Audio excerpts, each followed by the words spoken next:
ئەم کاتتان باش. مێژووی کوردەوار پڕیەتی لە ئەفسانە، پڕیەتی لە چیرۆک، پڕیەتی لە ڕووداوی تراژیدی، پڕیەتی لەو ڕووداوانەی کە هەندێک جار شەرمەکەی کەی خوێنیتەوە. ئێوە ئەزانن ڕووداوی 12 سوارەی مەریوان ڕووداوێکە کە لە نێوان مام و برازا یا لە نێوان دوو برایە ڕوویداوە. ئێوە ئەزانن ئەو کوشتارەی کە 12 سوارەی مەریوان کردویانە ڕوبەڕووبوونەوەی دوو جەیشی کوردی بووە. ئێوە ئەزانن ئەو ڕووداوەی کە پێی ئەوترێت 12 سوارەی مەریوان کە بریتی بووە لە ڕوبەڕووبوونەوەی دوو گروپی کوردی، گروپێکیان ئێرانیەکان پشگیریان کردووە و گروپێکیشیان عوسمانیەکان پشگیریان کردووە. ڕووداوی 12 سوارەی مەریوان بەم شێوەیەیە. ئەو کاتێک کە یەکێک لە فەرمانڕەواکانی دەسەڵاتی بابان لەژێر دەسەڵاتی عوسمانی هەڵدەگەڕێتەوە و خۆی ئەخاتە ناو قەڵەمڕەوی ئێرانەوە، سنووری قەڵەمڕەوی ئێرانەوە، ئەو کەسە ناوی سەلیم پاشا بووە. خۆتان نەزانن دەسەڵاتی بابانیەکان بەپێی جوگرافیای ناوچەکە لەژێر دەسەڵاتی عوسمانیەکان بووە و عوسمانیەکان سەپۆرتی دەسەڵاتی بابانیەکانیان کردو و پشگیریان کردووە. یەکێک لە پاشاکانی بابان بە ناوی سەلیم پاشا لە دەسەڵاتی عوسمانیەکان هەڵئەگەڕێتەوە و خۆی ئەداتە پەنای ئێران و فەرمانڕەوایی دەسەڵاتی بابان لە عوسمانیەکانەوە گوازێتەوە بۆ ئێرانیەکان. ئەو کاتە ئەفشاریەکان لەسەر دەسەڵاتی ئێران بوون. دوای ئەمە عوسمانیەکان زۆر نیگەرانە بن و ئەیانەوێ فەرمان قەڵەمڕەوی دەسەڵاتی بابان، میرنشینی بابان بگێڕنەوە بۆ خۆیان. ئەو کاتێک کە ئەم ڕووداوە ڕووەدا هێشتا شاری سلێمانی دروست نەکراوە، هێشتا پایتەختی بابانیەکان لە قەلاچۆلان بووە. قەلاچۆلان پایتەختی بابانیەکان بووە. بە نزیکەی 20 ساڵ پێش دروستکردنی شاری سلێمانی ڕووداوی 12 سوارەی مەریوان ڕوویداوە. عوسمانیەکان هەوڵی خۆیان ئەدەن لە یەکەم هێرشیان ئاتوانن دەسەڵاتی بابانیەکان لە سەلیم پاشا وەربگرنەوە و سەلیم پاشا هەڵدێت و دەچێتە ژێر دەسەڵاتی ئێرانیەکانەوە و قەڵەمڕەویەکەی بابان بەجێ هێڵێ و کۆشک و تەلارەکە کەوێتەوە ژێر دەسەڵاتی عوسمانیەکان و عوسمانیەکان برازایەکی خۆی دانێن کە پێی ئەوترێت ئەحمەد پاشا. سێ بۆچوون هەیە کە لەوەی 12 سوارەی مەریوان ئەم ڕوبەڕووبوونەوەی کە بووە لە 12 سوارەی مەریوانە، یەکێکەڵێ مام و برازا بوون، یەکێکەڵێ دوو ئامۆزا بوون، یەکێکیشەڵێ دوو برا بوون. واتە کە سەلیم پاشا هەڵهاتووە دوای ئەحمەد پاشایان لە جێگەی داناوە کە برایەتی. عوسمانیەکان ئەحمەد پاشا لە شوێنی سەلیم پاشا داهانێن و سەلیم پاشا هەڵدێت میرنشینی بابان بەجێ هێڵێەوە چێتە ژێر دەسەڵاتی ئێرانیەکانەوە. باش، دوای ئەمە سەلیم پاشا خۆی کۆکاتەوە. چەند ساڵێکی پێچێ کەریمخانی زەند دێتە سەر دەسەڵاتی ئێران.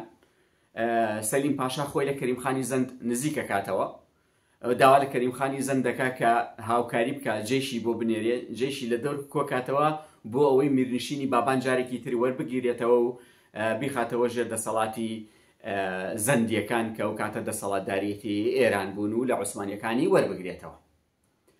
چەند ساڵێکی پێچێ ئەحمەد پاشا لەسەر فەرمانڕەوایی بابانیەکانە بێ، لە قەلاچۆلان کۆشک و تەلارەیە بێ.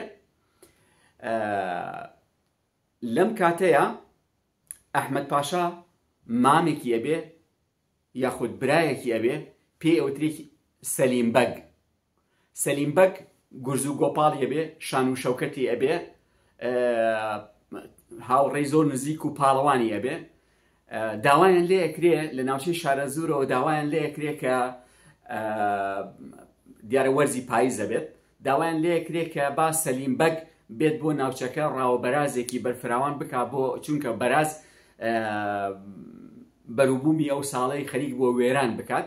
داواکرێ کە ڕاوەبەرازێکی فراوان بکرێت و ناوچەکە پاک بکرێتەوە لە بەراز و بەرازەکان ڕاو بنرێت بەرەو شاخەکان و دەشتی شارەزور چونکە سەمەرەکەی خەریکە وێرانە بێت. سەلیمبەگ و هاوڕێکانی کە ژمارەیەک دەست و پەیوەندی خۆیان لەگەڵا بووە چوون ڕاو شکارێکی بێ ئەنداز باشیان کردووە لە ناوچەی شارە زوور بە دیاریکراوی ناوی بەکراوا دێت کە بەکراوا ئێستا یەکێکە لە گوندەکانی تقریبا باشووری شاری هەڵەبجە بە دیاریکراوی ناوی گوندی بەکراوا هاتووە کە لەوێ ڕاوە بەرازەکەیان کردووە. باش ڕاوە بەرازەکە کرێتووە گەڕێنەوە خۆیان و ژمارەیەکی زۆر لە پاڵەوانانی هاوڕێی سەلیمبەگ کە گەڕێنەوە ئەحمەد پاشا ئەڵێ خەبەرم بۆ هاتووە سەلیمبەگ کە سەلیم پاشا جێش و سوپای لە دەوری خۆی کۆ کردوێتەوە و پەلاماری قەڵای مەریوانی داوە قەڵای مەریوانی گرتووە. هەندێک لە سەرچاوەکان ئەڵێن قەڵای مەریوان ئەو کاتە لە ژێردەسەڵاتی بابانیەکان نابووە. ئەڵێ قەڵای مەریوان گیراوە بەنیازن لە چەند ڕۆژی داهاتووشە پەلاماری قەلاچۆلان بدەن و دەسەڵاتی بابان جارێکی دیگە وەربگرنەوە. فریاکەوە خۆت و هاوڕێکانت بڕۆن وەکو قەرەوڵ لە پێش ئێمەوە بڕۆن، ئێمەش سبەینێ وا لەگەڵتان دێین و جێش ئەخەینە ڕێ بۆ ئەوەی جێشی سەلیم پاشا بشکێنین و لە ناوچەیە تەفروتونای بکەین. سەلیمبەگ و ئەکرەمی مەلا هەمزە و داراغای میرەدێ و جوامێراغای ڕەنگێنە و چەند هاوڕێیەکی تری میراودەلی و هەمەوەند و ئەوانەی کە لەگەڵ یانان و ئاغان و پشت ئەستورن و دەست و پەیوەند و گورز و گۆپاڵیان هەیە لەگەڵ خۆیان ئایان بن کە 12 کەسن ڕێئەکەون بەرەو سنووری مەریوان کە گەنە سەرچۆمی زرێبار تەماشاکەن وا جێیشەکەی سەلیم پاشای مامیان یاخود برازایان وا خەریکی هەڵدانی چادر و خواردن دروستکردن بۆ ژەمی ئێوارە و مەشغۆڵن. ئەکرەمی مەلا هەمزە کە یەکێکە لە پاڵەوانە بەهێزەکانی هاوڕێی سەلیمبەگ ئەڵێ چی؟ ئەڵێ بۆ ئێمە ئەم شەو خطەیەکدا نەنین پێش ئەوەی ئەحمەد پاشای بابان بگاتە جێ ئێمە خۆمان ئەم جێشە تەفروتونانەکەین.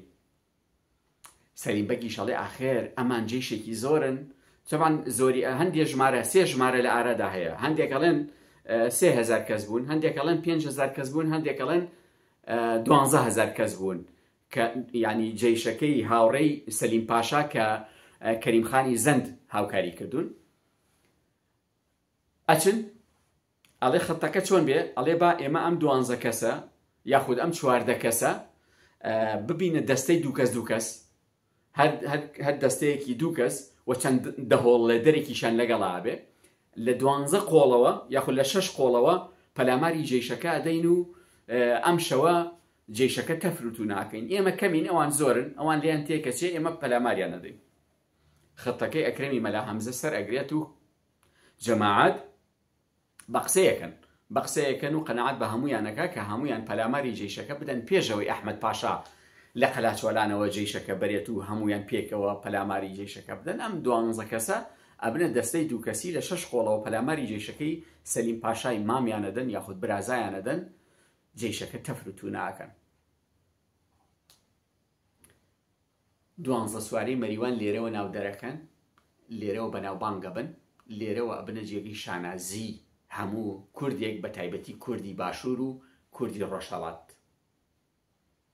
ئیدی کە پەلاماریانەدەن بۆ سبەینێ جێشەکەی ئەحمەد پاشا گاتاوێت تەماشاکە جێیشوە تەفروتو نایەوە ئاگر کەوتوەتەوە سەلیم پاشای مامیان کوژراوە.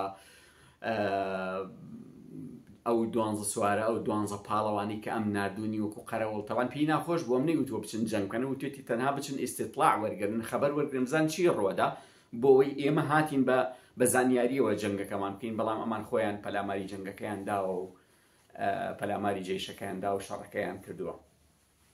ئەمە تەمان سەرچاوە مێژوویەکان هیچیان پشت ئەستور نین بە بەڵگەنامەی مێژووی بەهێز کە ئەم 12 سواری مەریوانە پشت ڕاستکەنەوە هەمووی لە چوارچێوەی ئەفسانەیە باسیەکەن، بەڵام ڕووداوەکە حەقیقیە. لە ساڵی 1750 تا ساڵی 1763 ڕووداوەکە ڕوویاوە. ڕووداوەکە پێش دروستکردنی شاری سلێمانی بووە، بەڵام هەمویان متفقن سەرچاوەکان وەکو مامۆستا پیرەمێرد، وەکو سەید ئیسماعیل ئەلحوسەینی، وەکو مستەر ڕیچ کە ڕۆژهەڵات ناسێک بووە و کارمەندێکی کۆمپانیای نەوتی هندی بووە لە ناوچەکەیە کاری کردووە، ئەویش ئەم چیرۆکەوەم ئەفسانەی تۆمار کردووە، بەڵام هەمویان یەکدەنگن لەوەی کە ئەم جەنگە ئەم ڕووداوە لە نێوان مام و برازایەک ڕوویداوە، لە نێوان یاخود لە نێوان دوو برایە ڕوویداوە و هەر هەمووشیان متتەفقن لەوەی کە پاشایەکیان یەکێک لە پاشاکانی بابان عوسمانیەکان سەپۆرتی کردووە، یەکێکیش لە پاشاکان ئێرانیەکان یاخود زەندیەکان کە ئەویش هەر کورد بووە پێکەوە ڕوبەڕوو بوونەتەوە و یەکتریان شکاندووە و پەنجەکان جارێکی دیکە یەکتریان شکاندوێتەوە، کەواتە شکاندنی پەنجەی کورد بەدەستی کورد لە مێژووە زۆر زۆر دووبارەیە. ئەگەر لە 12 سوارەی مەریوانەوە دەست پێ بکەین ئەوە دەیان جار هەر لەم سنووری نێوان پێنجێن و سلێمانیە دەیان جار یەکتریان شکاندووە پەنجەکان هەر بژین.